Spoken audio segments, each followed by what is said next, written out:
สบายดีมื้อนี้จะพามาเฮ็ดเมนูเด็ดจีหอย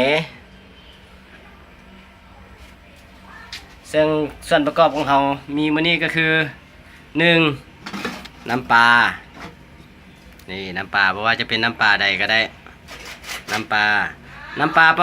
ประมาณ2บวงมะเขือเทศประมาณ1ก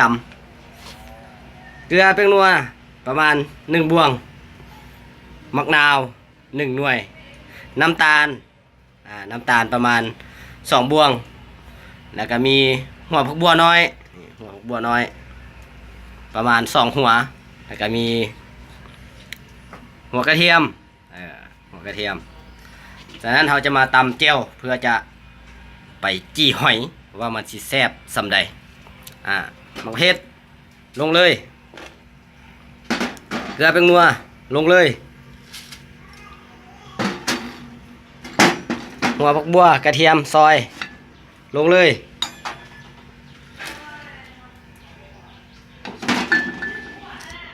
น้ำตาลสองบวงลงเลยหลังจากนั้นก็ตำให้มุน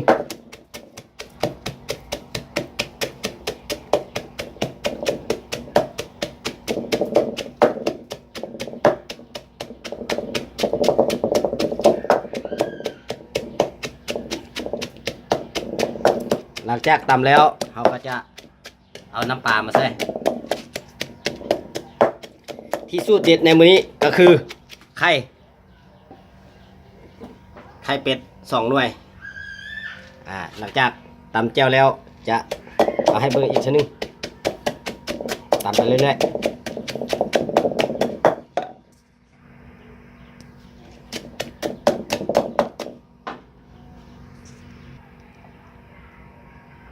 หลังจากตำแล้ว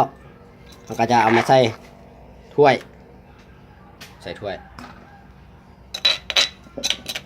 นี่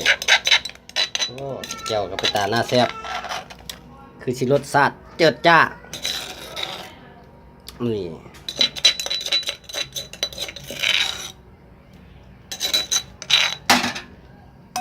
หลังจากนั้นเอามะนาวบีบใส่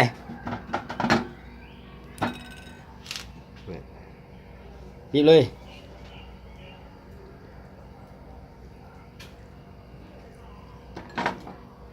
มะนาว1หน่วยบีบเลย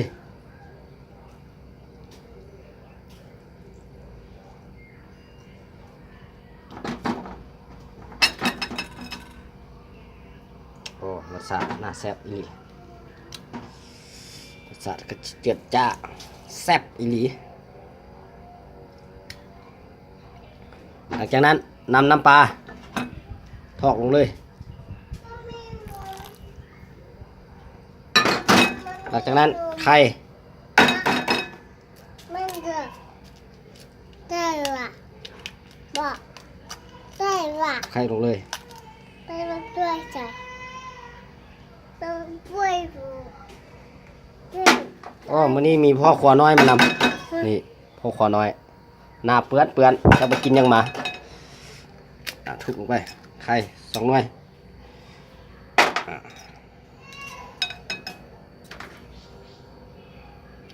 เปลือกมันออกถ้าเปลือกมันเหี่ยลงหลังจากนั้นคน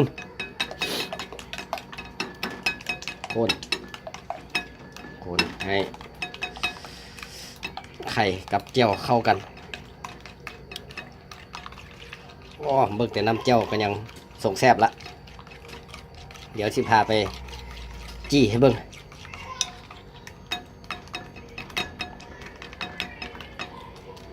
คนให้ไข่กับเจียวมันเข้าทั่วถึงกันมันมีเจนหรือเปล่ามาข้อนี้สำหรับเจียวสำเร็จจะพาไปจี้เลยนี่หอยที่เราเก็บไว้ไปเลย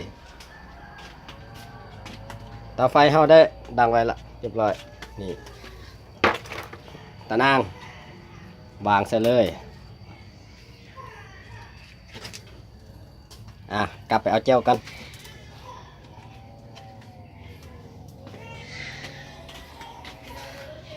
โอ้เจียวเขาแต่แซ่บอีหลี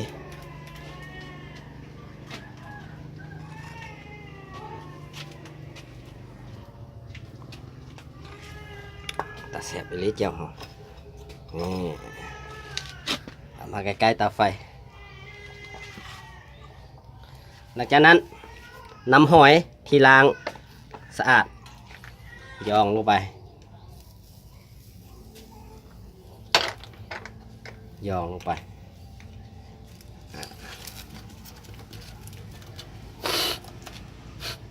โอ้ตาแซ่บอีหลีนี่ยองลงไป อุ่น ยองลงไป อุ่น นี่ยองลงไป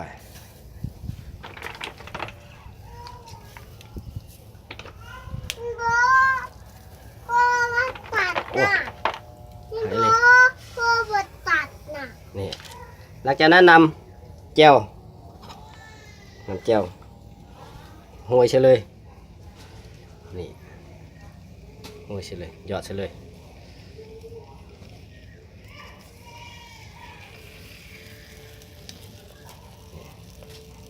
หยอดเฉลย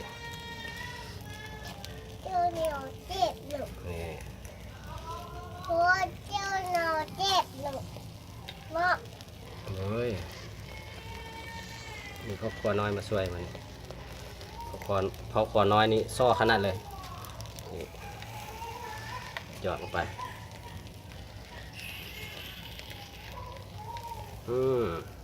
เป็นยังไงท่านผู้ชม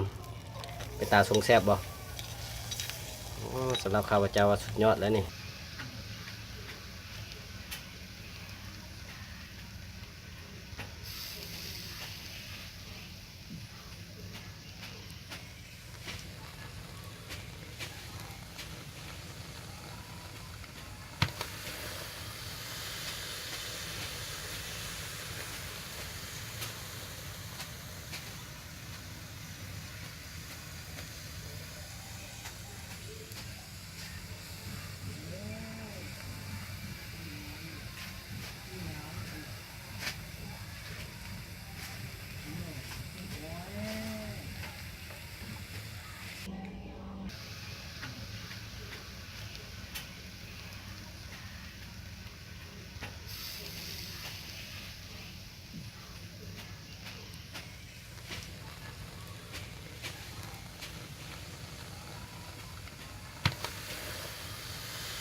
ข้างลงไปเรื่อยๆข้างไปเรื่อยๆเป็นท่ามันสุกเดี๋ยวจะเอามาให้เบิ่งว่ามันน่าทรงแซ่บส่ำใด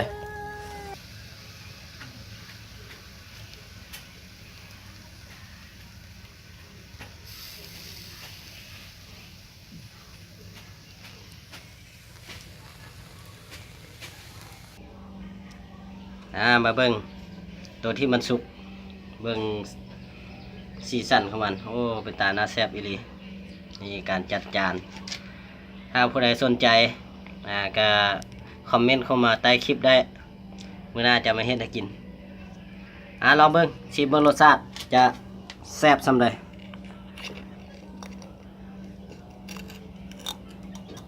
จิ้มไปเลยจิ้มไปเลยนี่น่าสงแซ่บว่ามีรสมีไข่นี่โอ้แซ่บอีหลีได้นี่เบิ่งรสชาติเบิ่งสีเบิ่งหอยนี่เบิ่งหอยสงแซ่บอีหลีลองเบิ่ง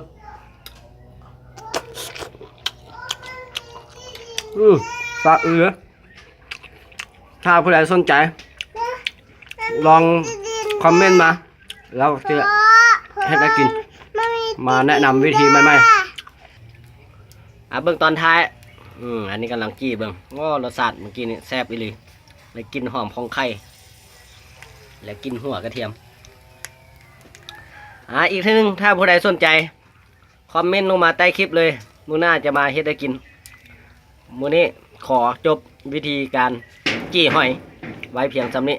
ขอขอบใจที่ติดตามรับชมรับฟังกันตลอดมา ไว้เทอหน้าพบกันไหมบ๊ายบาย